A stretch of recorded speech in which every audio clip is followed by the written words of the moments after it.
അസ്സലാമലൈക്കും. ബിരിയാണി തിന്നാൻ നല്ല പൂതിയും എന്നാൽ ഉണ്ടാക്കിയെടുക്കാൻ മടി പിടിച്ച ദിവസം ഉണ്ടാവില്ലേ, അങ്ങനത്തെ ദിവസങ്ങളിലൊക്കെ ഉണ്ടാക്കിയെടുക്കാൻ പറ്റിയിട്ടുള്ള നല്ലൊരു അടിപൊളി പെട്ടെന്ന് ഉണ്ടാക്കിയെടുക്കാൻ പറ്റിയിട്ടുള്ള നെയ്യും എണ്ണയൊന്നും ചേർക്കാതെ നല്ല ഹെൽത്തി ആയിട്ടുള്ള നല്ലൊരു ബിരിയാണി റെസിപ്പിയാണ് കേട്ടോ ഇന്ന് ചെയ്യാൻ പോകുന്നത്.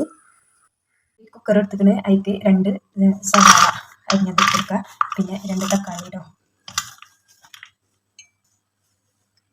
ഇനി ഇഞ്ചി വെളുത്തുള്ളിയും പച്ചമുളകും ചതച്ചെടുത്തതാണ് എടുത്തിട്ട് പുതിനയില തണ്ട് കളഞ്ഞ് ഇല കേട്ടോ, ഇല മാത്രം. അതുപോലെ മല്ലിയില അരിഞ്ഞെടുത്തതാണ് അതിട്ടിട്ടുണ്ട്. ഇതിലേക്ക് ഗരം മസാല ഇട്ട് കൊടുക്കുന്നുണ്ട്. ഞാനിപ്പോൾ ഇവിടെ 1.5 ടീസ്പൂണ് ഗരം മസാല ഇട്ട് കൊടുക്കുന്നുണ്ട്.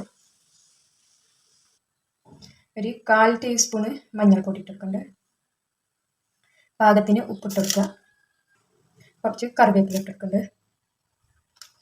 കുറച്ച് തൈര് ഒഴിച്ച് കൊടുക്കുന്നുണ്ട് കേട്ടോ.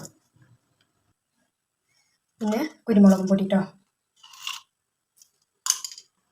ഇനി ഇതെല്ലാം കൂടി കൈ വെച്ചിട്ട് തന്നെ നല്ലോണം ഒന്ന് കുഴച്ചെടുക്കാം കേട്ടോ. നന്നായിട്ട് കുഴച്ചെടുക്കണം. മസാലയൊക്കെ നല്ലോണം കുഴച്ചെടുത്ത് റെഡിയാക്കിയതിന് ശേഷം ഇതിലേക്ക് ചിക്കൻ പീസ് ഇട്ട് കൊടുക്കുക. എന്നിട്ട് നല്ലോണം കൈ വെച്ച് ചിക്കൻ കൂടിയും കൂട്ടിയാണ്ട് നല്ലോണം ഒന്ന് കുഴച്ചെടുക്കുക കേട്ടോ. എന്നിട്ട് അടുപ്പത്ത് വെക്കുക. ഇതിപ്പം ഒരു വിസിൽ വന്നിട്ടില്ല, വരാനില്ല എടുക്കത്തില്ല.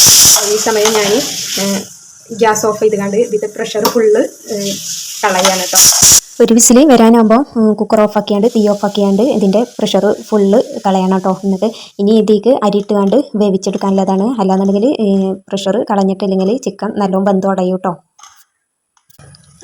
ഇതിൽ വെള്ളമൊക്കെ കുറച്ച് ഇതിൽ ഉണ്ടായി വന്നിട്ടുണ്ട് കേട്ടോ. ഈ വെള്ളം അളന്നിട്ട് വേണം കേട്ടോ ബാക്കി അരി വേവിച്ചാലെ വെള്ളം ഇതിലേക്ക് ഒഴിച്ചു കൊടുക്കാൻ. ഞാനിപ്പോൾ ഇവിടെ ഒരു കപ്പിന് 1.25 കപ്പ് വെള്ളമാണ് എടുത്തിരിക്കുന്നത്. അത് കുക്കറിലായതുകൊണ്ടാണ്. അല്ലാന്നുണ്ടെങ്കിൽ 2 കപ്പ് വെള്ളമാണ് ഇട്ടെടുക്കുക. ഇതിൽ അരി ഇട്ടെടുക്കുക. അരി ഇട്ടെടുത്തിട്ട് എല്ലാം കൂടി ഒന്ന് ഇളക്കി എടുത്തിക്കണം കേട്ടോ.